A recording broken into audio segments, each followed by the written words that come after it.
नमस्कार। आकाशवाणी जयपुर अजमेर से प्रस्तुत है प्रादेशिक समाचार।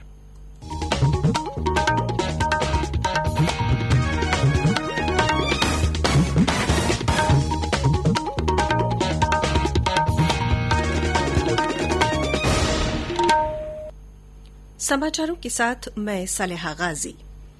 आरबीआई ने रेपो रेट में 40 आधार अंकों की कटौती की है। अब ये दर 4% हो गई है। आज नई दिल्ली में रिजर्व बैंक के गवर्नर शक्तिकांत दास ने एक संवाददाता सम्मेलन में कहा कि कोरोना वायरस के बढ़ते संकट से प्रभावित अर्थव्यवस्था को गति देने के उद्देश्य से ये फैसला लिया गया है। इससे पहले 27 मार्च को रेपो दर में 0.75% की कटौती की गई थी। उन्होंने बताया कि कर्ज की किस्त चुकाने के लिए छूट 3 महीने बढ़ा दी गई है। परिवहन मंत्री प्रताप सिंह खाचरियावास ने कहा है कि उत्तर प्रदेश में कांग्रेस द्वारा जो बसें भेजी गई थी उनमें राज्य सरकार की बसें नहीं थी। आज जयपुर में प्रदेश कांग्रेस अध्यक्ष सचिन पायलट और अन्य नेताओं की एक संयुक्त प्रेस वार्ता में श्री खाचरियावास ने कहा कि ये बसें कांग्रेस कार्यकर्ताओं द्वारा किराए पर ली गई थी। इस मुद्दे पर प्रदेश कांग्रेस अध्यक्ष सचिन पायलट ने कहा कि सरकार ने किसी प्रकार की इस पर राजनीति नहीं की है और संकट के समय सकारात्मक सोच से काम लेने की जरूरत है।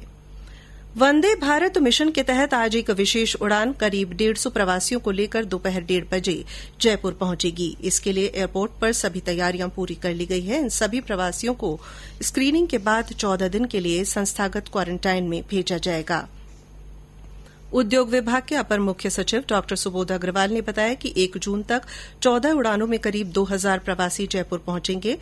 उधर प्रदेश के प्रमुख हवाई अड्डों पर घरेलू उड़ानों के लिए भी तैयारियां शुरू हो गई हैं। इस बीच प्रदेश के ऑरेंज और ग्रीन जोन में कल से 55 मार्गों पर रोडवेज की बसें शुरू होने जा रही है।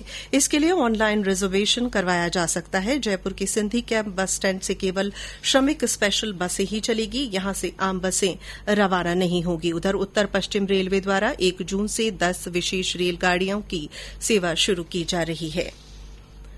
नागरिक उड्डयन मंत्रालय ने सोमवार से फिर से शुरू हो रही घरेलू उड़ानों के लिए दिशा निर्देश जारी किए हैं। घरेलू उड़ानों का संचालन स्वीकृत योजना के अनुसार सीमित संख्या में होगा। मंत्रालय ने बुजुर्ग, गर्भवती महिलाओं और बीमार लोगों को यात्रा नहीं करने की सलाह दी है। प्रदेश में अब तक 3542 कोरोना संक्रमित मरीज ठीक हो चुके हैं। इनमें से 3170 लोगों को अस्पतालों से छुट्टी दी जा चुकी है।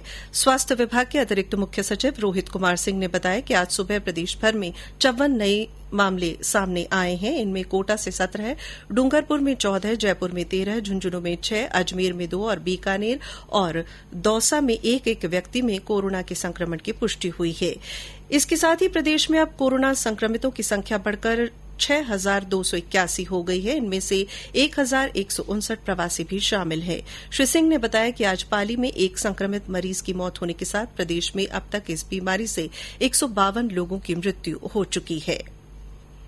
भारतीय रेलवे ने रेलगाड़ी के टिकटों की बुकिंग आज से देशभर के लगभग 1,70,000 जन सेवा केन्द्रों पर फिर से शुरू कर दी है।